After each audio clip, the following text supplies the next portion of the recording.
Sunog miulbo sa Ulas, Davao City. Balay ug mga tindahan gilamoy sa kalayo. Aniya ang detalye. House on fire! Location, Ulas, in front of Coke. House on fire, house on fire. House on fire, Ulas, in front of Coke.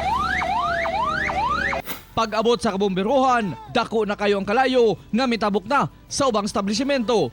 Human sa sunog, makita ang grabing kadaot sa unom ka commercial building ug usa ka balay ang naugdaw. 30 minutes, wala, hapit na nahurot. Asa nagsugod? Sa likod ang sugod ang kalayo.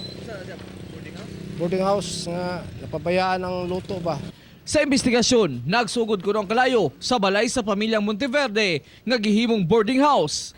Balay ni certain Mrs. Julie Monteverde, no, sa likod nga bahin sa ground floor kay kanisya ang involved kung asa nagsugod ang sunog is two-story ni siya nga balay, no, o i-occupy ni kanini Mrs. Monteverde. Sukad Enero, 28 na kasunog ang natala sa riyon. Diin 14 niini, mga kabalayan, diin kasagaran sa rason na pasagdang niluto. Atong pahimangno nga pag magluto ta dili gyud nato biyaan, no.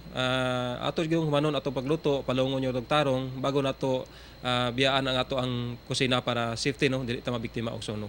Kauban si Belcher Awing sa kamera. Ako si Real Soroche para sa One Mindanao.